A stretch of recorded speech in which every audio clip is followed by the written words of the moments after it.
ಧರ್ಮಸ್ಥಳದಲ್ಲಿ ನೂರಾರು ಶವಗಳನ್ನು ಹೂತಿಟ್ಟ ಆರೋಪದ ಬಗ್ಗೆ ತನಿಖೆ ನಡೀತಾ ಇದೆ. ಅನಾಮಿಕ ತೋರಿಸಿದ 17 ಕಡೆಗೂ ಎಸ್ಐಟಿ ಅಸ್ಥಿ ಪಂಜರಕ್ಕಾಗಿ ಉತ್ಖನನ ಮಾಡಿದೆ.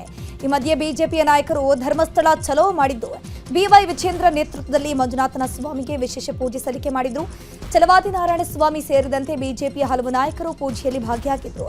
ಧರ್ಮಸ್ಥಳದ ಜೊತೆಗೆ ನಾವಿದ್ದೀವಿ ಅಂತ ಸಂಕಲ್ಪವನ್ನ ಮಾಡಿದ್ದಾರೆ. ಧರ್ಮಸ್ಥಳ ಶ್ರೀ ಮಂಜುನಾಥನಿಗೆ ಪೂಜೆ ಸಲ್ಲಿಸಿದ ಬಿಜೆಪಿ ನಿಯೋಗ ರಾಜ್ಯ ಸರ್ಕಾರದ ನಡೆ ವಿರುದ್ಧ ಆಕ್ರೋಶ ವ್ಯಕ್ತಪಡಿಸಿತು. ಬಿಜೆಪಿ ರಾಜ್ಯಾಧ್ಯಕ್ಷ ವಿಜೇಂದ್ರ ಮಾತನಾಡಿ, ಎಸ್ಐಟಿ ತನಿಖೆ ಬಗ್ಗೆ ಗೊಂದಲ ಇದೆ, ಡಿಸಿಎಂ ಡಿಕೆಶಿ ಕೂಡ ಷಡ್ಯಂತ್ರ ಇದೆ ಅಂತ ಹೇಳಿದ್ದಾರೆ. ಧರ್ಮಸ್ಥಳದ ವಿಚಾರದಲ್ಲಿ ಅಪಪ್ರಚಾರ ಆಗ್ತಾ ಇದೆ, ಸರ್ಕಾರ ಅಪಪ್ರಚಾರಕ್ಕೆ ಕಡಿವಾಣ ಹಾಕಬೇಕಿದೆ ಅಂತ ಆಗ್ರಹಿಸಿದ್ರು. ಇನ್ನು ರಾಜ್ಯ ಸರ್ಕಾರ ಈ ಕೂಡಲೇ ಕ್ಷಮೆ ಕೇಳಬೇಕು, ನಾವು ಇಂತಹ ವಿಷಯದಲ್ಲಿ ರಾಜಕಾರಣ ಮಾಡಲ್ಲ ಅಂತ ಹೇಳಿದ್ದಾರೆ. ಇವತ್ತು ತನಿಖೆ ನಡೀತಾ ಇರತಕ್ಕಂತ ಸಂದರ್ಭದಲ್ಲಿ ಅನೇಕ ಗೊಂದಲಗಳು, ಅಪಪ್ರಚಾರಗಳು ಸಾಮಾಜಿಕ ಜಾಲತಾಣಗಳಲ್ಲಿ ಯಥೇಚ್ಛವಾಗಿ ನಡೀತಾ ಇದೆ. ಸ್ವತಃ ಈ ರಾಜ್ಯದ ಉಪಮುಖ್ಯಮಂತ್ರಿಗಳು ಡಿ.ಕೆ. ಶಿವಕುಮಾರ್ ಅವರು ಇದರ ಹಿಂದೆ ಒಂದು ಷಡ್ಯಂತ್ರ ಅಡಗಿದೆ ಅನ್ನೋ ಮಾತನ್ನ ಅವರು ಕೂಡ ಉಲ್ಲೇಖ ಮಾಡಿದ್ದಾರೆ. ನಾನಿವತ್ತು ರಾಜ್ಯದ ಮುಖ್ಯಮಂತ್ರಿಗಳಿಗೆ ಏನು ಅಪಪ್ರಚಾರಕ್ಕೆ ಇವತ್ತು ಕಡಿವಾಣ ಹಾಕದೇ ಇರತಕ್ಕಂತ ಸಂದರ್ಭದಲ್ಲಿ ರಾಜ್ಯದ ಮುಖ್ಯಮಂತ್ರಿಗಳಿಗೆ ನಾಡಿನ ಜನತೆ ಒಂದು ಕ್ಷಮೆನ ಕೇಳಬೇಕು ಅಂತೇಳಿ ನಾನು ಈ ಸಂದರ್ಭದಲ್ಲಿ ಆಗ್ರಹ ಮಾಡ್ತಾ ಇದ್ದೇನೆ. ತನಿಖೆಯನ್ನ ನಾವು ಪ್ರಶ್ನಿಸೋದಿಲ್ಲ. ತನಿಖೆಗೆ ಮೊದಲೇ ಧರ್ಮಸ್ಥಳದ ಬಗ್ಗೆ ಅಪಪ್ರಚಾರ ಮಾಡಿದಂತ ಅವರ ಹಿನ್ನೆಲೆಯೂ ತನಿಖೆ ಆಗಬೇಕು. ಈಗಾಗಲೇ ಉಪಮುಖ್ಯಮಂತ್ರಿಗಳು ಷಡ್ಯಂತ್ರ ಇದೆ ಅಂತ ಹೇಳಿದ್ದಾರೆ. ಮಾನ್ಯ ಉಪಮುಖ್ಯಮಂತ್ರಿಗಳೇ, ಸತ್ಯ ಹೇಳಕ್ ನಿಮಗೆ ಹೆದರಿಕೆ ಇಲ್ಲ ಅನ್ನೋದಾದ್ರೆ ಆ ಷಡ್ಯಂತ್ರ ಮತ್ತು ಷಡ್ಯಂತ್ರದ ಹಿಂದಿರ್ತಕ್ಕಂಥ ರಾಜಕಾರಣ, ಷಡ್ಯಂತ್ರದ ಹಿಂದಿರ್ತಕ್ಕಂಥ ಶಕ್ತಿ ಅದು ಯಾವುದು ಅನ್ನೋದನ್ನ ತಾವು ಬಹಿರಂಗಪಡಿಸಬೇಕಾದ ಅನಿವಾರ್ಯತೆ ಇದೆ. ಧರ್ಮಸ್ಥಳದಲ್ಲಿ ನಡೆಯುತ್ತಿರುವ ಬೆಳವಣಿಗೆಗೆ ಬಿಜೆಪಿ ಬೇಸರವನ್ನ ವ್ಯಕ್ತಪಡಿಸ್ತಾ ಇದೆ. ಜೊತೆಗೆ ಧರ್ಮಸ್ಥಳ ಚಲೋ ನಡೆಸಿ ಮಂಜುನಾಥನ ದರ್ಶನ ಪಡೆದಿರುವಂತದ್ದು. ಈ ವೇಳೆ ಧರ್ಮಸ್ಥಳ ಧರ್ಮಾಧಿಕಾರಿ ವೀರೇಂದ್ರ ಹೆಗ್ಡೆ ಅವರನ್ನ ಬಿಜೆಪಿ ನಾಯಕರು ಭೇಟಿ ಮಾಡಿ ಸಭೆ ನಡೆಸಿದ್ರು. ವಿಜೇಂದ್ರ, ಛಲವಾದಿ ನಾರಾಯಣ ಸ್ವಾಮಿ, ವಿಶ್ವನಾಥ್, ಸಿಟಿ ರವಿ ಸೇರಿ ಹಲವರು ಭೇಟಿ ಮಾಡಿ ನಿಮ್ಮೊಂದಿಗೆ ನಾವಿದ್ದೀವಿ ಅಂತ ವೀರೇಂದ್ರ ಹೆಗ್ಡೆ ಅವರಿಗೆ ಧೈರ್ಯ ಹೇಳಿದ್ದಾರೆ. ಧರ್ಮಸ್ಥಳ ಪ್ರಕರಣದ ಬಗ್ಗೆ ವಿಪಕ್ಷ ನಾಯಕ ಆರ್ ಅಶೋಕ್ ಸರ್ಕಾರದ ವಿರುದ್ಧ ವಾಗ್ದಾಳಿ ನಡೆಸಿದ್ರು. ಅನಾಮಿಕ ನೂರಾರು ಹೆಣ ಹೋತಿದ್ದೆ ಎಂದಿದ್ದಕ್ಕೆ ಎಸ್ಐಟಿ ರಚನೆ ಮಾಡಿದ್ದೀರಿ. ಎಸ್ಐಟಿ ವರದಿ ಬರಲಿ, ಅದಕ್ಕೆ ನಾವು ಭಯ ಬೀಳಲ್ಲ. ಸರ್ಕಾರದ ಹಣ ವ್ಯರ್ಥ ಮಾಡದಿರಿ. ಈ ಷಡ್ಯಂತ್ರದ ಹಿಂದೆ ಯಾರಿದ್ದಾರೆ ಅನ್ನೋದು ಬಯಲಾಗಬೇಕಿದೆ ಅಂತ ಹೇಳಿದ್ರು. ಅನಾಮಿಕ ಮುಸುಕುಧಾರಿ ಸರ್ಕಾರಕ್ಕೆ ಮುಸುಕು ಹಾಕಿದ್ದಾನೆ. ಬೆಟ್ಟ ಆಗಿದ್ರೂ ಇಲ್ಲಿ ಕೂಡ ಸಿಕ್ಕಿಲ್ಲ ಅಂತ ಸರ್ಕಾರಕ್ಕೆ ಕೌಂಟರ್ ಕೊಟ್ಟಿದ್ದಾರೆ. ಎಸ್ಐಟಿ ಮಾಡಿ ಅದರ ವರದಿ ಬರಲಿ, ನಾವೇನು ಅದಕ್ಕೇನು ಭಯನೂ ಬೀಳಲ್ಲ, ಯಾವ ಹಿಂದೂ ಸಂಘಟನೆನೂ ಅದಕ್ಕೇನು ಭಯ ಬೀಳಲ್ಲ. ಆದರೆ ಸರ್ಕಾರದ ಹಣ ಪೋಲ್ ಮಾಡಿ ಇಷ್ಟೊಂದು ಗುಂಡಿಗಳನ್ನು ತೆಗೆದು ಇಷ್ಟೊಂದು ಜನಗಳಿಗೆ ತೊಂದರೆಯನ್ನು ಕೊಟ್ಟು ಇವೆಲ್ಲವನ್ನ ಷಡ್ಯಂತ್ರ ಮಾಡಿದ್ರಲ್ಲ, ಇದರಿಂದ ಯಾರಿದ್ದಾರೆ? ನಾವು ಎಸ್ಐಟಿ ಕಾಂಗ್ರೆಸ್ನಂತಹ ಅಯೋಗ್ಯರು ಹುಡುಕಿದ್ರೂ ಸಿಗಲ್ಲ ಅಂತ ಕೇಂದ್ರ ಸಚಿವ ಪ್ರಹ್ಲಾದ್ ಜೋಶಿ ತೀವ್ರ ವಾಗ್ದಾಳಿ ನಡೆಸಿದ್ದಾರೆ. ಹುಬ್ಬಳ್ಳಿಯಲ್ಲಿ ಮಾತನಾಡಿರುವ ಅವರು, ನೀವು ನುಸುಳುಕೋರರು, ಅಯೋಗ್ಯರು, ದೇಶದ ಗುಡಿಗಳನ್ನು ಹೊಡೆಯುವ ಪ್ರಯತ್ನವನ್ನು ಮಾಡಿದ್ದೀರಿ. ಮುಸ್ಲಿಂ ಲೀಗ್ ಸೇರಿ ಹಲವು ಸಂಘಟನೆಗಳೊಂದಿಗೆ ಸಂಪರ್ಕ ಇಟ್ಟಿದ್ದೀರಿ. ಅಯೋಗ್ಯ ಹೇಳಿದ್ದಕ್ಕೆ ಎಸ್ಐಟಿ ರಚನೆ ಮಾಡ್ತೀರಿ.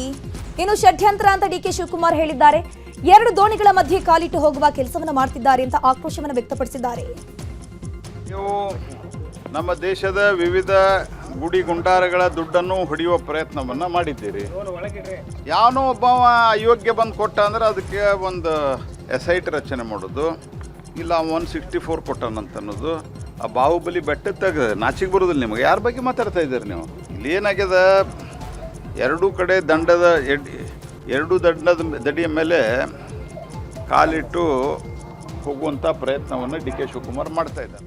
ನೀವು ಇನ್ನು ಇದೇ ವಿಚಾರವಾಗಿ ಬರೂರ ನವಗ್ರಹ ತೀರ್ಥ ಕ್ಷೇತ್ರದ ಗುಣಧರ ನಂದಿ ಮಹಾರಾಜರು ಕೂಡ ಮಾತನಾಡಿದ್ದು, ಧರ್ಮಸ್ಥಳ ಪ್ರಕರಣಕ್ಕೆ ಎಸ್ಐಟಿ ರಚನೆ ಮಾಡಿದ್ದು ಒಳ್ಳೆಯದಾಯಿತು. ಎಸ್ಐಟಿ ತನಿಖೆಯಿಂದ ಸತ್ಯ ಹೊರಬರ್ತಾ ಇದೆ. ಆರೋಪದಲ್ಲಿ ಹುರುಳಿಲ್ಲ ಅನ್ನೋದು ತನಿಖೆಯಿಂದ ಗೊತ್ತಾಗ್ತಾ ಇದೆ. ಹೀಗಾಗಿ ಷಡ್ಯಂತ್ರ ಮಾಡಿದವರ ಮೇಲೆ ಕ್ರಮ ಆಗಬೇಕು ಅಂತ ಆಗ್ರಹಿಸಿದ್ದಾರೆ.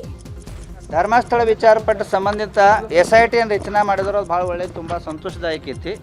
ಅದರಿಂದ ಸತ್ಯ ಹೊರಗೆ ಬರಲಾಗ್ತಿದೆ. ಅದರಿಂದ ನಮಗೆ ತುಂಬ ಸಂತೋಷ ಇದೆ. ಆದರೆ ಒಂದು ಅಸಂತೋಷ ಇದೆ. ಏನು ಅಸಂತೋಷ ಅಂದರೆ, ಯಾರ ಷಡ್ಯಂತ್ರಕಾರಿದಾರೋ ಅವ್ರ ಮ್ಯಾಗ ಕ್ರಮ ಆಗಬೇಕಾಗಿತ್ತು, ಇನ್ನೂ ಆಗ್ತಾಯಿಲ್ಲ. ಅದು ಸರ್ಕಾರ ಕಡೆ ನಾನು ಅಪೇಕ್ಷೆ ಮಾಡ್ತಾ ಇದ್ದಾನೆ. ಬೇಗನೆ ಯಾರು ಷಡ್ಯಂತ್ರಕಾರಿದಾರೋ ಅವ್ರ ಮೇಲೆ ಬೇಗನೆ ಕ್ರಮ ತಗೊಂಡ್ರೆ ಜನರಿಗೆ ಒಂದು ಸಮಾಧಾನ ಆಗ್ತೈತಿ. ಧರ್ಮಸ್ಥಳ ವಿಚಾರಪಟ್ಟ ಸಂಬಂಧ ಧರ್ಮಸ್ಥಳ ಬುರುಡೆ ರಹಸ್ಯದ ಬಗ್ಗೆ ಎಸ್ಐಟಿ ತನಿಖೆ ನಡೀತಾ ಇರುವ ವಿಚಾರವಾಗಿ ಕೊಡಗು ಮೈಸೂರು ಸಂಸದ ಯದುವೀರ್ ಕೃಷ್ಣದತ್ತ ಒಡೆಯರ್ ಮಾತನಾಡಿ ಸರ್ಕಾರ ಮಧ್ಯಂತರ ವರದಿ ಮಂಡಿಸಬೇಕು ಅಂತ ಒತ್ತಾಯಿಸಿದ್ರು. ಗುಂಡ್ಲುಪೇಟೆಯಲ್ಲಿ ಮಾತನಾಡಿದ ಸಂಸದ ಯದುವೀರ್ ಕೃಷ್ಣದತ್ತ ಒಡೆಯರ್, ಇದು ರಾಜಕೀಯ ವಿಚಾರವಲ್ಲ, ಜನರ ನಿರೀಕ್ಷೆ ಮಾಡ್ತಾ ಇದ್ದಾರೆ. ಈಗಾಗಲೇ ಧರ್ಮಸ್ಥಳ ಪರ ನಿಲುವನ್ನು ವ್ಯಕ್ತಪಡಿಸ್ತಾ ಇದ್ದೇವೆ. ಧರ್ಮಸ್ಥಳದ ಬಗ್ಗೆ ಬಹಳಷ್ಟು ಅಪಪ್ರಚಾರ ನಡೀತಾ ಇದೆ. ಸರ್ಕಾರ ಇದಕ್ಕೆ ತೆರೆ ಎಳೆಯಬೇಕಿದೆ ಅಂತ ಹೇಳಿದ್ರು. ರಾಜಕಾರಣಿಗಳು ರಾಜಕೀಯ ಮಾಡೇ ಮಾಡ್ತಾರೆ, ಅನುಮಾನ ಬೇಡ. ಒಂದು ಜವಾಬ್ದಾರಿಯುತ ವಿರೋಧ ಪಕ್ಷವಾಗಿ ಜನರ ಪರ ಒತ್ತಾಯ ಮಾಡ್ತಾ ಇದ್ದೇವೆ ಅಂತ ಹೇಳಿದ್ದಾರೆ. ಆಸೆ ಇದೇನೆ, ನಮಗೆ ಮಧ್ಯಂತರ ವರದಿಯನ್ನು ಕೊಡಬೇಕಾಗಿದೆ. ನೀವು ಇದೇನು ರಾಜಕೀಯ ವಿಚಾರ ಅಲ್ಲ, ಜನರು ನಿರೀಕ್ಷೆ ಮಾಡ್ತಾ ಇದ್ದಾರೆ. ಇಷ್ಟೆಲ್ಲ ತನಿಖೆ ಮಾಡಿದ ನಂತರ ಏನೋ ಒಂದು ಉತ್ತರ ಕೊಡಬೇಕಾಗಿದೆ. ಅದಕ್ಕೊಂದು ಭಾಳ ಅಪಪ್ರಚಾರ ಹರಡ್ತಾ ಇದೆ ಎಲ್ಲ ಕಡೆ, ಸಾಮಾಜಿಕ ಜಾಲತಾಣ ಇರ್ಬೋದು ಇತ್ಯಾದಿ ಎಲ್ಲ. ಅದಕ್ಕೆ ತೆರೆ ಎಳಿಬೇಕಾಗಿರ್ತಕ್ಕಂಥದ್ದು ನಾವು ವಿನಂತಿ ಮಾಡ್ತಾ ಇದ್ದೀವಿ. ರಾಜಕಾರಣಿಗಳು ರಾಜಕೀಯ ಮಾಡೇ ಮಾಡ್ತಿರೋದ್ರಲ್ಲಿ ಏನು ಅನುಮಾನ ಬೇಡ. ಆದರೆ ಈ ಒಂದು ವಿಷಯದಲ್ಲಿ ಭಾಳ ಸ್ಪಷ್ಟವಾಗಿ ವಿರೋಧ ಪಕ್ಷ ಆಗಿ ಜವಾಬ್ದಾರಿಯುತ ಸ್ಥಾನದಲ್ಲಿದ್ದು ಜನರ ಪರವಾಗಿ ಇಂಥ ಒಂದು ಅಪಪ್ರಚಾರ ನಡೀತಾ ಇರುವಂಥ ಸಂದರ್ಭದಲ್ಲಿ ಇದು ನೀವು ಭಾಳ ಸ್ಪಷ್ಟವಾಗಿ ನೀವು ಹೇಳಬೇಕಾಗಿರ್ತಕ್ಕಂಥದ್ದು ಹೇಳಿ. ಕೋಟಿಗಟ್ಟಲೆ ಹಣ ಖರ್ಚು ಮಾಡಿದ್ರು ಸಿಎಂ ಸಿದ್ದರಾಮಯ್ಯನವರು ಜಾತಿ ಗಣತಿ ವರದಿ ಜಾರಿ ಮಾಡೋಕೆ ಆಗಲಿಲ್ಲ ಅಂತ ಸಂಸದ ಕಾಗೇರಿ ಆರೋಪವನ್ನ ಮಾಡಿದ್ರು. ಜಾತಿ ವಿಷಯ ಮುಂದಿಟ್ಟು ರಾಜಕಾರಣ ಮಾಡೋದು ಕಾಂಗ್ರೆಸ್ ತನ್ನವರ ಚಾಳಿ ಅಂತ ಹೇಳಿದ್ರು. ಕಾರವಾರದಲ್ಲಿ ಮಾತನಾಡಿರುವ ಸಂಸದ ವಿಶ್ವೇಶ್ವರ ಹೆಗಡೆ ಕಾಗೇರಿ, ಈ ಗೊಂದಲಕ್ಕೆ ಅವಕಾಶ ಮಾಡಿಕೊಡಬಾರದು. ಧರ್ಮಸ್ಥಳದ ವಿಚಾರದಲ್ಲಿ ಎಸ್ಐಟಿ ತನಿಖೆ ನ್ಯಾಯಬದ್ಧವಾಗಿ ನಡೆಯಲಿ. ಎಸ್ಐಟಿಯನ್ನ ಸಿದ್ದರಾಮಯ್ಯ ತನ್ನ ರಾಜಕೀಯ ವೈಫಲ್ಯಗಳನ್ನು ಮುಚ್ಚಿಟ್ಟುಕೊಳ್ಳೋಕೆ ಬಳಕೆ ಮಾಡ್ತಾರೆ. ಮುಸುಕುದಾರಿ ಹಿಂದೆ ಯಾರ್ಯಾರಿದ್ದಾರೆ ಅಂತ ತಿಳಿಸಲಿ ಅಂತ ಸವಾಲನ್ನ ಹಾಕಿದ್ದಾರೆ. ಎಸ್ಐಟಿ ತನಿಖೆ ನ್ಯಾಯಬದ್ಧವಾಗಿ ನಡಿಬೇಕು. ಯಾವುದಾದ್ರೂ ರೀತಿಯಲ್ಲಿ ಕಾನೂನು ಬಾಹಿರವಾದಂಥ ತಪ್ಪುಗಳು ನಡೆದಿದ್ದರೆ ಕಾನೂನಿನಂತೆ ಕ್ರಮಗಳು ಆಗಬೇಕು. ಆದರೆ SITಯನ್ನು ಸಿದ್ದರಾಮಯ್ಯನವರು ತನ್ನ ರಾಜಕೀಯ ವೈಫಲ್ಯತೆಗಳನ್ನು ಮುಚ್ಚಿಕೊಳ್ಳೋದಕ್ಕೆ ಬಳಸ್ಕೊಳ್ತಾ ಇದ್ದಾರೆ ಅನ್ನುವಂತಹ ಆರೋಪ ನಮ್ಮದು. ಯಾಕೆಂದರೆ ಆ ಮುಸುಕುದಾರಿ ಯಾರು, ಅವನ ಹಿನ್ನೆಲೆ ಏನು, ಅವನು ಯಾರ ಹತ್ರ ಸ್ಕ್ರಿಪ್ಟನ್ನೆಲ್ಲ ರೆಡಿ ಮಾಡ್ಕೊಂಡು ಬರ್ತಾನೆ, ಯಾವ್ಯಾವ ಡೈರೆಕ್ಟರ್ಸ್ ಇದ್ದಾರೆ, ಇದ್ರ ಜೊತೆಗೆ ಯಾರ್ಯಾರು ಆ್ಯಕ್ಟರ್ಸ್ ಇದ್ದಾರೆ, ಇದೆಲ್ಲ ಬಹಿರಂಗಗೊಳ್ಬೇಕು. ಧರ್ಮಸ್ಥಳ ಕೇಸ್ ಮಧ್ಯಂತರ ವರದಿಗೆ ಬಿಜೆಪಿ ಆಗ್ರಹ ಮಾಡಿದ ವಿಚಾರದಲ್ಲಿ ಬಗ್ಗೆ ಬೆಂಗಳೂರಲ್ಲಿ ಮಾತನಾಡಿದ ಡಿಸಿಎಂ ಡಿಕೆ ಶಿವಕುಮಾರ್, ನನ್ನ ಭಾವನೆ ಏನಿದೆ ಅದನ್ನು ಹೇಳಿದ್ದೇನೆ. ನಾಳೆ ಗೃಹ ಸಚಿವರು ಸದನದಲ್ಲಿ ಉತ್ತರ ಕೊಡ್ತಾರೆ. ನಾನು ಈ ವಿಚಾರದ ಬಗ್ಗೆ ಏನು ಹೇಳಲ್ಲ. ಬಿಜೆಪಿಯ ಬರೋದು ಬರೀ ರಾಜಕೀಯ. ಧರ್ಮ ಇವರೊಬ್ಬರದ್ದೇ ಅಲ್ಲ, ಧರ್ಮಸ್ಥಳ ಇವರ ಆಸ್ತಿ ಅಲ್ಲ, ಅದು ಸಾರ್ವಜನಿಕರ ಸ್ವತ್ತು. ಅಲ್ಲಿ ಹೋಗಿ ರಾಜಕೀಯ ರ್ಯಾಲಿ ಮಾಡೋದಲ್ಲ ಅಂತ ಹೇಳಿದ್ದಾರೆ. ನಾಳೆ ಬೆಳಿಗ್ಗೆ ಹೋಮ್ ಮಿನಿಸ್ಟ್ರು ನಾಳೆನೂ ನಾಳಿದ್ದು ಸರ್ ಕ್ಯಾಮ್ರಾ ನೋಡಿ he is going to reply on that issue. ನಾನೇನು ಹೇಳಕ್ಕೆ ಅಸೆಂಬ್ಲಿ ಹೇಳ್ಬಿಟ್ಟು ನನ್ನ ಭಾವನೆ ಏನು ಹೇಳ್ಬಿಟ್ಟು ಹೇಳಿದ್ದೀನಿ ಅಷ್ಟೇ. ಧರ್ಮಸ್ಥಳ ರ್ಯಾಲಿ ಮಾಡ್ತಾ ಇದ್ದಾರೆ, ಅದು ರಾಜಕೀಯದ rally, it is not A political rally, ಧರ್ಮದ ರ್ಯಾಲಿ ಅಲ್ಲ. ಏನವರು ಧರ್ಮ, ಆ ಧರ್ಮಸ್ಥಳ ಏನವ್ರ ಮನೆ ಆಸ್ತಿ ಅಲ್ಲ, ಸಾರ್ವಜನಿಕರ ಸ್ವತ್ತು. ಧರ್ಮಸ್ಥಳ ವಿಚಾರವಾಗಿ ಬಿಜೆಪಿ ವಿರುದ್ಧ ಕಾಂಗ್ರೆಸ್ ಶಾಸಕ ಲಕ್ಷ್ಮಣ್ ಸವದಿ ವಾಗ್ದಾಳಿ ನಡೆಸಿದ್ದಾರೆ. ಈ ಕುರಿತು ಬೆಳಗಾವಿಯಲ್ಲಿ ಮಾತನಾಡಿರುವಂತಹ ಅವರು, ಬಿಜೆಪಿಯವರು ಡೋಂಗಿ ರಾಜಕೀಯ ಮಾಡ್ತಾ ಇದ್ದಾರೆ. ಎಸ್ಐಟಿ ರಚನೆಯಾದಾಗ ಎಲ್ಲರೂ ಸ್ವಾಗತ ಮಾಡಿದ್ದಾರೆ. ಈಗ ಆರೋಪ ಸುಳ್ಳು ಆಗುವಂತ ಇದ್ದಾಗ ಅದರ ರಾಜಕೀಯ ಲಾಭ ಪಡೆಯೋಕೆ ಮುಂದಾಗಿದ್ದಾರೆ. ಆಡಳಿತ ಪಕ್ಷದ ಮೇಲೆ ಗೂಬೆ ಕೂರಿಸೋಕೆ ಮುಂದಾಗಿದ್ದಾರೆ. ಇಂಥ ಡೋಂಗಿ ರಾಜಕೀಯ ಮಾಡೋರನ್ನ ಜನ ನಂಬಲ್ಲ ಅಂತ ಕಿಡಿಕಾರಿದ್ರು. ಎಲ್ಲರೂ ಕೂಡ ಮೊದಲು SIT ಮಾಡಿದ ಮೇಲೆ ಸ್ವಾಗತ ಮಾಡಿರ್ತಕ್ಕಂಥ ಡೋಂಗಿ ರಾಜಕಾರಣ ಮಾಡಬಾರ್ದು. ಇಲ್ಲಿ ಕೊನೆಗೆ ಬಂದು ಅದು ಆರೋಪ ಸುಳ್ಳಾದ್ಮೇಲೆ ಅದರದ ರಾಜಕೀಯ ಲಾಭವನ್ನು ತಗೊಂಡು ಆಡಳಿತ ಪಕ್ಷದ ಮೇಲೆ ಗೂಬೆ ಕೊಡಿಸ್ತಕ್ಕಂಥ ಪ್ರಯತ್ನಕ್ಕೆ ಇವತ್ತು ಹೋಗ್ತಾ ಇದ್ದಾರೆ. ಇಂಥ ಡೋಂಗಿ ರಾಜಕಾರಣ ಮಾಡೋದಲ್ಲ. ಯಾಕೆ ಸ್ವಾಗತ ಮಾಡಿದ್ರು, ಅವತ್ತು ವಿರೋಧ ಮಾಡಲಿಲ್ಲ? SIT ಕೊಟ್ಟ ಮೇಲೆ ಯಾಕೆ ವಿರೋಧ ಮಾಡಬೇಕಾಗಿತ್ತಲ್ಲ? ಇವ್ರು ನಿಜವಾದ ರಾಜಕಾರಣ ಮಾಡೋದಾಗಿದ್ದರೆ ಇವರೆಲ್ಲ. ಬಿಜೆಪಿಯಿಂದ ಮಧ್ಯಂತರ ವರದಿ ಆಗ್ರಹ ವಿಚಾರದ ಬಗ್ಗೆ ಚಾಮರಾಜನಗರದಲ್ಲಿ ಮಾತನಾಡಿದ ಗೃಹ ಸಚಿವ ಪರಮೇಶ್ವರ್, ನಾಳೆ ಸದನದಲ್ಲಿ ಸಂಪೂರ್ಣ ಉತ್ತರ ಕೊಡ್ತೇನೆ. ಯಾರೂ ಸಹ ಇದರಲ್ಲಿ ರಾಜಕಾರಣ ಮಾಡಬಾರದು. ಧರ್ಮಸ್ಥಳ ಪ್ರಕರಣ ನ್ಯಾಯಕ್ಕೆ ಸಂಬಂಧಿಸಿದ್ದು. ಯಾರೇ ದೂರು ಕೊಟ್ಟರೂ ಪೊಲೀಸರು ತನಿಖೆ ಮಾಡ್ತಾರೆ. ಇದರಲ್ಲಿ ಧಾರ್ಮಿಕ ವಿಚಾರ ಎಳೆದು ತರಬಾರದು. SIT ತನಿಖೆ ಪೂರ್ಣವಾಗಲು ಬಿಡಬೇಕು. ಕೇಸ್ನ ಮಧ್ಯಂತರ ವರದಿ ಕೊಡಬೇಕಾ, ಪೂರ್ಣ ವರದಿ ಕೊಡಬೇಕಾ ಅಂತ SIT ನಿರ್ಧಾರ ಮಾಡುತ್ತೆ. ಅನಾಮಿಕ ಹೇಳಿದಂಗೆ ಎಲ್ಲವನ್ನ ಅಗಿಯೋಕ್ಕಾಗಲ್ಲ. ಏನೇ ನಿರ್ಧಾರವಿದ್ರೂ SITಯೇ ತೆಗೆದುಕೊಳ್ಳುತ್ತೆ ಅಂತ ಹೇಳಿದ್ದಾರೆ. ಈಗಾಗಲೇ ಸದನದಲ್ಲಿ ಕೂಡ ಹೇಳಿದ್ದೇನೆ ಮತ್ತು ನಾಳೆ ಸಂಪೂರ್ಣವಾದ ಉತ್ತರನೂ ಕೂಡ ಸದನದಲ್ಲಿ ಕೊಡೋದಕ್ಕೆ ಪ್ರಯತ್ನ ಮಾಡ್ತೇನೆ. ಇದು ನ್ಯಾಯಕ್ಕೆ ಸಂಬಂಧಪಟ್ಟಿರ್ತಕ್ಕಂಥದ್ದು, ಕಾನೂನಿಗೆ ಸಂಬಂಧಪಟ್ಟಿರ್ತಕ್ಕಂಥದ್ದು. ನಾವು ಇದನ್ನು ರಾಜಕೀಯ ಮಾಡೋದಾಗಲಿ ಧಾರ್ಮಿಕ ವಿಚಾರದಲ್ಲಾಗಲಿ ಯಾವುದೇ ನಡೀಬಾರದು ಅನ್ನುವಂಥದ್ದು ನನ್ನ ಅಭಿಪ್ರಾಯ. ಧರ್ಮಸ್ಥಳ ಪರವಾಗಿ ಬೆಳಗಾವಿಯ ನಿಪ್ಪಾಣಿ ಬಿಜೆಪಿ ಶಾಸಕಿ ಶಶಿಕಲಾ ಜೊಲ್ಲೆ ನೇತೃತ್ವದಲ್ಲಿ ಪ್ರತಿಭಟನೆ ಮಾಡಲಾಯಿತು. ಚೆನ್ನಮ್ಮ ವೃತ್ತದಿಂದ ತಹಶೀಲ್ದಾರ್ ಕಚೇರಿವರೆಗೂ ಪ್ರತಿಭಟನಾ ಮೆರವಣಿಗೆ ನಡೆಸಿ ಅಪಪ್ರಚಾರ ಮಾಡುತ್ತಿರುವವರ ವಿರುದ್ಧ ಧಿಕ್ಕಾರವನ್ನು ಕೂಗಿದ್ದಾರೆ. ಈ ಒಂದು ಪ್ರತಿಭಟನೆಯಲ್ಲಿ ಸಾವಿರಾರು ಸಂಖ್ಯೆಯಲ್ಲಿ ಬಿಜೆಪಿ ಕಾರ್ಯಕರ್ತರು ಭಾಗಿಯಾಗಿದ್ದರು.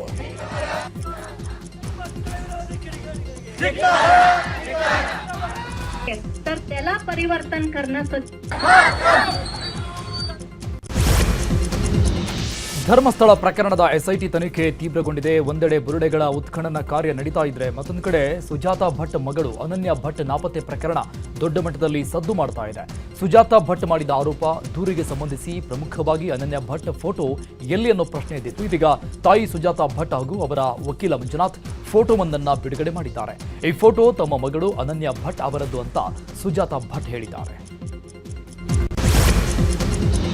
ಮತಗಳ್ಳತನ ಆರೋಪ ಮಾಡಿರುವ ರಾಹುಲ್ ಗಾಂಧಿಗೆ ಕೇಂದ್ರ ಚುನಾವಣಾ ಆಯೋಗ ಪ್ರತ್ಯುತ್ತರವನ್ನು ನೀಡಿದೆ. ದೆಹಲಿಯಲ್ಲಿ ಸುದ್ದಿಗೋಷ್ಠಿ ನಡೆಸಿದ ಕೇಂದ್ರ ಚುನಾವಣಾ ಆಯುಕ್ತ ಜ್ಞಾನೇಶ್ ಕುಮಾರ್, ಸುಳ್ಳು ಹೇಳಿಕೆಗಳ ಮೂಲಕ ದಾರಿ ತಪ್ಪಿಸಲಾಗ್ತಾ ಇದೆ, ಕೆಲವರು ಸುಳ್ಳು ಸುದ್ದಿಗಳನ್ನು ಹಬ್ಬಿಸುತ್ತಿದ್ದಾರೆ, ಮತಗಳ್ಳತನ ಅನ್ನೋದೇ ಸಂಪೂರ್ಣವಾಗಿ ಸುಳ್ಳು ಸುದ್ದಿ ಅಂತ ಹೇಳಿದರು. ನಮಗೆ ಆಡಳಿತ ಪ್ರತಿಪಕ್ಷಗಳು ಎರಡೂ ಕೂಡ ಒಂದೇ, ರಾಜಕೀಯಕ್ಕೋಸ್ಕರ ಆರೋಪ ಮಾಡೋದು ಸರಿಯಲ್ಲ, ಸುಳ್ಳು ಸುದ್ದಿಗಳ ಮೂಲಕ ಭಯ ಸೃಷ್ಟಿಸಲಾಗ್ತಿದೆ ಅಂತ ಹೇಳಿದರು.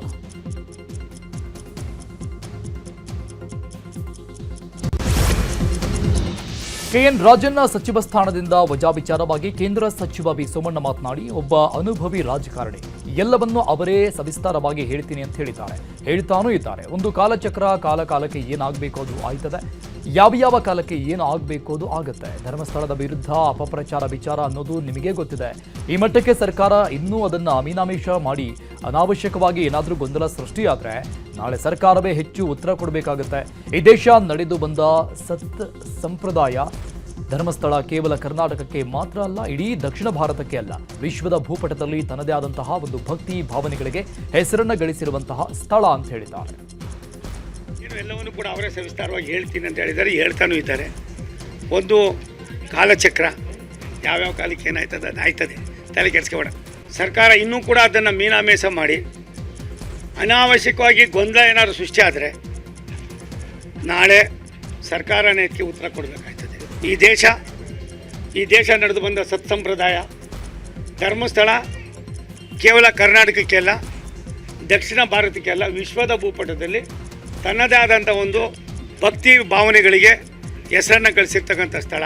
ಇಲ್ಲಿವರೆಗೂ ಆಗಿರ್ತಕ್ಕಂಥದ್ದು ಯಾವುದಾದ್ರು ಒಂದೇ ಒಂದು ಕುರು ಇದ್ದರೆ ಏನಾರು ಆಗಲಿ ಕಂಪ್ಲೀಟ್ ಮಾಡಬೇಕಾಗ್ತದೆ, ಒಂದು ತಾಂತ್ರಿಕ ಹಂತಕ್ಕೆ ತರಬೇಕಾಗಿದೆ, ಮುಗಿದಿದೆ.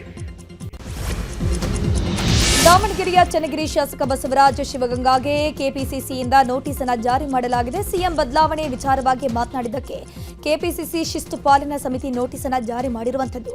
ಸಿಎಂ ಬದಲಾವಣೆ ಕುರಿತು ನಿಮ್ಮ ಬಹಿರಂಗ ಹೇಳಿಕೆ ಪಕ್ಷಕ್ಕೆ ಮುಜುಗರ ತಂದಿದೆ, ಶಿಸ್ತಿನ ಉಲ್ಲಂಘನೆಯಾಗಿದೆ. ನೋಟಿಸ್ ತಲುಪಿದ 7 ದಿನಗಳ ಒಳಗೆ ಸಮಜಾಯಿಷಿ ನೀಡುವಂತೆ ಶಾಸಕ ಬಸವರಾಜ ಶಿವಗಂಗಾಗೆ ನೋಟಿಸ್ನಲ್ಲಿ ತಿಳಿಸಲಾಗಿದೆ. ಒಳ ಮೀಸಲಾತಿ ಜಾರಿಗೆ ಕಾಂಗ್ರೆಸ್ ಸರ್ಕಾರ ಬದ್ಧವಾಗಿದೆ ಅಂತ ಚಾಮರಾಜನಗರದಲ್ಲಿ ಗೃಹ ಸಚಿವ ಪರಮೇಶ್ವರ್ ಹೇಳಿದ್ದಾರೆ. ಆಗಸ್ಟ್ 19ರಂದು ವಿಶೇಷ ಸಂಪುಟ ಸಭೆ ನಡೆಯಲಿದೆ. ಯಾವ ರೀತಿ ಅನುಷ್ಠಾನ ಮಾಡಬೇಕು ಎಂಬ ಬಗ್ಗೆ ಸಚಿವ ಸಂಪುಟ ಸಭೆಯಲ್ಲಿ ತೀರ್ಮಾನವಾಗುತ್ತೆ. ಒಳ ಮೀಸಲಾತಿ ಬಗ್ಗೆ ಪರವಿರೋಧ ಇದ್ದೇ ಇರುತ್ತೆ. ಬಲಗೈ ಸಮುದಾಯಕ್ಕೆ ಅನ್ಯಾಯವಾಗಿದ್ದರೆ ಅದನ್ನು ಸರಿಪಡಿಸುವ ಕೆಲಸವನ್ನು ಸರ್ಕಾರ ಮಾಡುತ್ತೆ ಅಂತ ಹೇಳಿದ್ದಾರೆ. ಕಾಂಗ್ರೆಸ್ ಪಕ್ಷ ಒಳ ಮೀಸಲಾತಿಯನ್ನು ಜಾರಿ ಮಾಡೋದಕ್ಕೆ ಬದ್ಧವಾಗಿದ್ದೇವೆ. ಅದಕ್ಕಾಗಿ ನಾವು ಜಸ್ಟಿಸ್ ನಾಗಮೋಹನ್ ದಾಸ್ ಅವರ ಸಮಿತಿ ಮಾಡಿ, ಒನ್ ಮ್ಯಾನ್ ಕಮಿಷನ್ ಮಾಡಿ ವರದಿ ತರಿಸ್ಕೊಂಡಿದ್ದೀವಿ. ಆ ವರದಿ ಚರ್ಚೆಗೆ ಬರುತ್ತೆ. 19ನೇ ತಾರೀಕು ಸ್ಪೆಷಲ್ ಕ್ಯಾಬಿನೆಟ್ ಕರೆದಿದ್ದಾರೆ.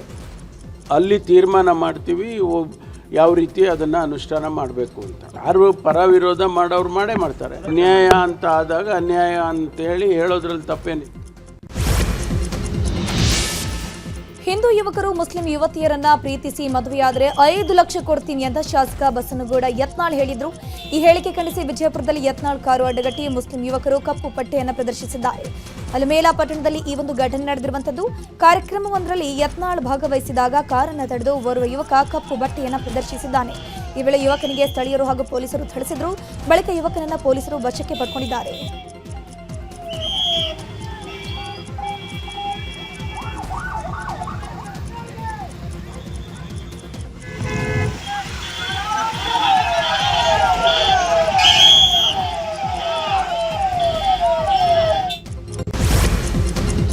ರೇಣುಕಾಸ್ವಾಮಿ ಕೊಲೆ ಕೇಸ್ನಲ್ಲಿ ಮತ್ತೆ ದರ್ಶನ್ ಜೈಲು ಸೇರಿದ್ದಾರೆ. ಸದ್ಯ ದರ್ಶನ್ ಸೋಷಿಯಲ್ ಮೀಡಿಯಾವನ್ನ ಪತ್ನಿ ವಿಜಯಲಕ್ಷ್ಮಿಗೆ ಹ್ಯಾಂಡಲ್ ಮಾಡ್ತಾ ಇದ್ದಾರೆ.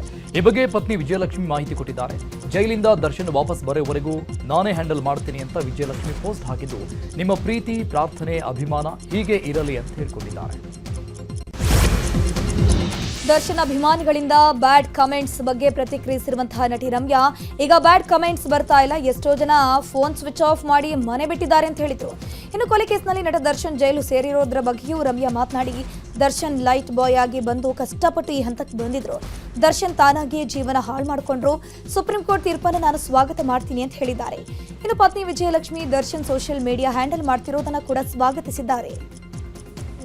ಅದೊಂದು ನನಗೆ ತುಂಬ ಖುಷಿ, ಯಾಕಂದರೆ ಇದೆಲ್ಲ ಆದಮೇಲೆ ಕಾಮೆಂಟ್ ಸೆಕ್ಷನ್ ಸ್ವಚ್ಛ ಭಾರತ್ ಅಂತಲೇ ಹೇಳ್ಬೋದು. There are no bad comments and ಹೆಣ್ಮಕ್ಳಿಗೆ ಸ್ವಲ್ಪ ಧೈರ್ಯ ಬಂದಿದೆ. ಒಂದು ಕಡೆ ನನಗೆ ದರ್ಶನ್ ಅವ್ರ ಪರಿಚಯ ಅಲ್ವಾ, ನಾನು ಅವ್ರ ಜೊತೆ ಕೆಲಸ ಮಾಡಿದ್ದೀನಿ. ಸೊ ಅವರು ಒಂದು ಲೈಟ್ ಬಾಯ್ ಆಗಿ ಬಂದಿದ್ರು ಇಂಡಸ್ಟ್ರಿಗೆ. ತುಂಬ ಚೆನ್ನಾಗಿ ಅವ್ರು ಬೆಳೆದ್ರು ನಮ್ಮ ಇಂಡಸ್ಟ್ರಿನಲ್ಲಿ, ಒಳ್ಳೊಳ್ಳೆ ಹಿಟ್ಸ್ ಕೊಟ್ಟಿದ್ದಾರೆ ಆ್ಯಂಡ್ ಒಳ್ಳೆ ಹೆಸರು ಕೂಡ ಮಾಡ್ಕೊಂಡಿದ್ರು. ಸೊ ಆ ಒಂದು ಅವರು ಗ್ರೋತ್ ನೋಡಿ ನನಗೆ ಹೆಮ್ಮೆ ಆಗ್ತಾಯಿತ್ತು. ಯಾಕಂದರೆ ಏನು ಇಲ್ಲದೆ ಬಂದು ಇಂಡಸ್ಟ್ರಿನಲ್ಲಿ ಒಂದು ಒಳ್ಳೆ ಹೆಸರು ಮಾಡಿ ಮಟ್ಟಕ್ಕೆ ಬೆಳೆದಿದ್ದಾರೆ ಅಂದರೆ ಒಂದು ಖುಷಿ ಆಗುತ್ತೆ. ಬಟ್ ಇವತ್ತು ನನಗೆ ಈಗ ಆಗದೆ ಹೋಗಿದ್ದಿದ್ರೆ ಇನ್ನೂ ಎಷ್ಟು ಚೆನ್ನಾಗಿರ್ಬೋದಾಗಿತ್ತು, ಆದರೆ ಅವ್ರ ಜೀವನ ಹಾಳು ಮಾಡಿಕೊಂಡ್ರು ಅಂತ ಅಲ್ಲಿಗೆ ನನಗೆ ಬೇಜಾರಾಯಿತು ಅಷ್ಟೇ. ಐ ಹೋಪ್ ವಿಜಯಲಕ್ಷ್ಮಿ ಅವರು ದರ್ಶನ್ ಫ್ಯಾನ್ಸ್ ಅವ್ರು ಏನು ಒಳ್ಳೆ ರೀತಿಯಲ್ಲಿ ಒಳ್ಳೆ ದಾರಿನಲ್ಲಿ ಕರ್ಕೊಂಡು ಹೋಗಿ ಅಂತ ನಾನು I be very happy with is going to be doing it. Devil ಸಿನಿಮಾಗೆ ಸಮಸ್ಯೆ ಆಗುತ್ತೆ ಅನ್ನೋ ಬಗ್ಗೆ ಮಾತನಾಡಿ, ಈ ಬಗ್ಗೆ ನಾವೇನು ಹೇಳೋಕ್ಕಾಗಲ್ಲ, ಸಿನಿಮಾನೇ ಮುಖ್ಯ ಅಲ್ಲ, ಸಮಾಜ ಕೂಡ ಮುಖ್ಯ. ಸ್ಟಾರ್ಗಳು ಇದ್ರೆ ಮಾತ್ರ ಸಿನಿಮಾಕ್ಕೆ ಜನ ಬರ್ತಾರೆ ಅನ್ನೋ ವಿಚಾರಕ್ಕೆ ಉತ್ತರಿಸಿದ ಅವರು ಸೋ ಫ್ರಮ್ ಸೋ ಸಿನಿಮಾ ಹಾಡಿ ಹೊಗಳಿದ ಮೋಹಕಧಾರಿ ರಮ್ಯಾ. ಸ್ಟಾರ್ ನಟರ ಸಿನಿಮಾ ಮಾತ್ರ ಓಡತ್ತೆ ಅಂತ ಏನಿಲ್ಲ, ಸ್ಟೋರಿ ಚೆನ್ನಾಗಿದ್ರೆ ಜನ ಥಿಯೇಟರ್ಗೆ ಬರ್ತಾರೆ. ಅದಕ್ಕೆ ಬೆಸ್ಟ್ ಎಕ್ಸಾಂಪಲ್ ಅಂದ್ರೆ ಸೋ ಫ್ರಮ್ ಸೋ ಅಂತ ಹೇಳಿದ್ರು. ಸರ್ಕಮ್ಸ್ಟಾನ್ಷಿಯಲ್ ಅಲ್ವಾಪ್ಪ, ಅದ್ರ ಬಗ್ಗೆ ನಾವು ಏನು ಹೇಳೋಕ್ಕಾಗುತ್ತೆ, ಅದಾಗಿರೋದಾಗಿದೆ ಆ್ಯಂಡ್ ಸುಪ್ರೀಂ ಕೋರ್ಟ್ ಜಜ್ಮೆಂಟ್ ಕೊಡಲೇಬೇಕು.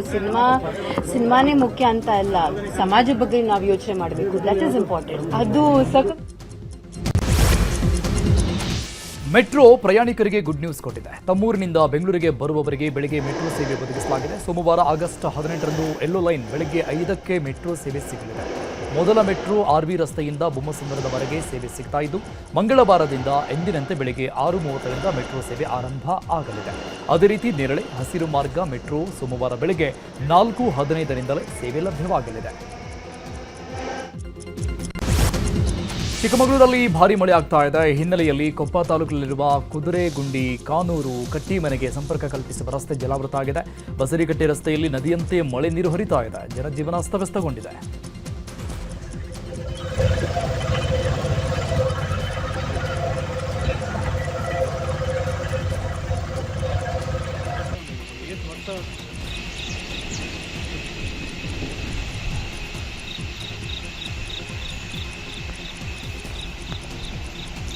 ಇನ್ನು ಹಾಸನದ ಸಕಲೇಶಪುರ ಭಾಗದಲ್ಲೂ ಭಾರಿ ಮಳೆಯಾಗಿದ್ದು, ಕಡಗರಹಳ್ಳಿ ಚಿನ್ನಹಳ್ಳಿ ಬಳಿ ಇರುವ ರಸ್ತೆ ಮೇಲೆ ಗುಡ್ಡದ ಮಣ್ಣು ಕುಸಿದಿದೆ. ಸ್ಥಳಕ್ಕೆ ತಹಶೀಲ್ದಾರ್ ಎಸಿ ರಾಜೇಶ್ ಭೇಟಿ ಕೊಟ್ಟಿದ್ದು, ಮಣ್ಣು ತೆರವು ಮತ್ತು ರಸ್ತೆ ಬದಿಯಲ್ಲಿರುವ ಮರ ತೆರವಿಗೆ ಸೂಚನೆ ಕೊಟ್ಟಿದ್ದಾರೆ.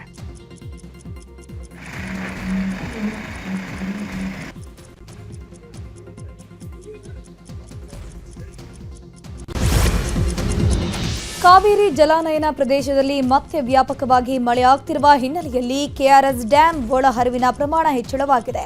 ಕೆಆರ್ಎಸ್ ಡ್ಯಾಂನಿಂದ ಮತ್ತೆ ನದಿಗೆ 25,000 ಕ್ಯೂಸೆಕ್ ನೀರು ಬಿಡುಗಡೆ ಮಾಡಲಾಗಿರುವಂಥದ್ದು. ಹೆಚ್ಚಿನ ಪ್ರಮಾಣದ ನೀರು ಬಿಡುಗಡೆಯಿಂದ ಕಾವೇರಿ ನದಿಯಲ್ಲಿ ಮತ್ತೆ ಪ್ರವಾಹದ ಆತಂಕ ಎದುರಾಗಿದೆ.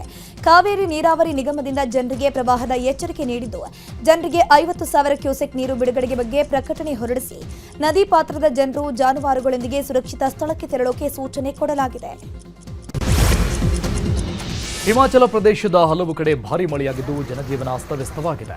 ಮಂಡಿ ಜಿಲ್ಲೆಯಲ್ಲಿ ಮಳೆ ಅಬ್ಬರಿಸ್ತಾ ಇದ್ದು, ಪನಾರ್ಸಾ, ಟಕೋಲಿ ಮತ್ತು ನಾಗ್ವೈನ್ ನಗರದಲ್ಲಿ ನಿರಂತರವಾಗಿ ಮಳೆಯಿಂದಾಗಿ ಪ್ರವಾಹ ಸೃಷ್ಟಿಯಾಗಿದೆ.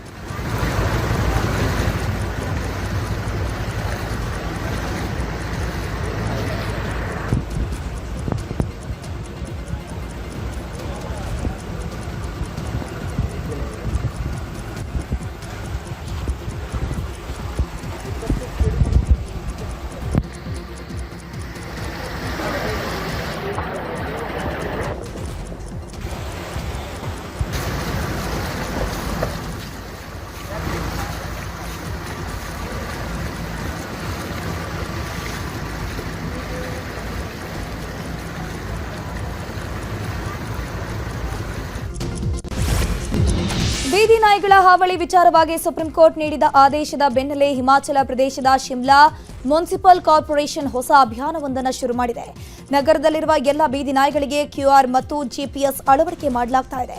ಈ ಮೂಲಕ ನಾಯಿಗಳ ನಡವಳಿಕೆ, ಒಂದು ಪ್ರದೇಶದಿಂದ ಮತ್ತೊಂದು ಪ್ರದೇಶಕ್ಕೆ ನಾಯಿಗಳ ಓಡಾಟದ ಬಗ್ಗೆ ಹದ್ದಿನ ಕಣ್ಣಿಟ್ಟಿದ್ದಾರೆ.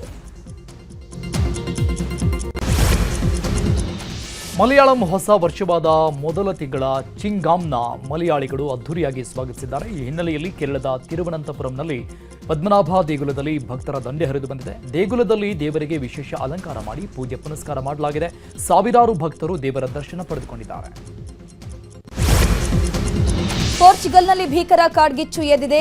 ಇನ್ನು ವೈಸಿಯು ಜಿಲ್ಲೆಯಲ್ಲಿ ಕಾಡಿನ ಸಮೀಪದಲ್ಲಿರುವ ವಸತಿ ಪ್ರದೇಶಕ್ಕೂ ಕಾಡ್ಗಿಚ್ಚು ಹಬ್ಬಿದ್ದು ಮನೆಯಲ್ಲಿದ್ದ ಜನರನ್ನ ಸುರಕ್ಷಿತ ಸ್ಥಳಗಳಿಗೆ ಸ್ಥಳಾಂತರ ಮಾಡಲಾಗುತ್ತಿದೆ. ಅಲ್ಲದೆ ಅಗ್ನಿಶಾಮಕ ತಂಡದಿಂದ ಬೆಂಕಿ ನಿಯಂತ್ರಿಸುವ ಕಾರ್ಯ ಭರದಿಂದ ಸಾಗಿದೆ. ಅಂತಾರಾಷ್ಟ್ರೀಯ ಬಾಹ್ಯಾಕಾಶ ಕೇಂದ್ರಕ್ಕೆ ಹೋಗಿದ್ದ Indian air force group captain Shubhanshu Shukla ಭಾರತಕ್ಕೆ ವಾಪಸ್ಸಾಗಿದ್ದಾರೆ. ನಾಳೆ ಲೋಕಸಭೆಯಲ್ಲಿ ಶುಭಾಂಶು ಶುಕ್ಲಾ ಜೊತೆಗೆ ವಿಶೇಷ ಚರ್ಚಾ ಕಾರ್ಯಕ್ರಮ ಹಮ್ಮಿಕೊಳ್ಳಲಾಗಿದೆ. ಬಾಹ್ಯಾಕಾಶ ಕೇಂದ್ರಕ್ಕೆ ಹೋಗಿ ಅಧ್ಯಯನ ಮಾಡಿಕೊಂಡು ಬಂದಿರುವ ಶುಭಾಂಶು ಶುಕ್ಲಾ ಐತಿಹಾಸಿಕ ಸಾಧನೆ ಮಾಡಿದ್ದಾರೆ. ಈ ಬಗ್ಗೆ ಶುಕ್ಲಾ ಜೊತೆಗೆ ಮಾತುಕತೆ ನಡೆಸುವ ಬಗ್ಗೆ ನೋಟಿಸ್ ನೀಡಲಾಗಿದೆ.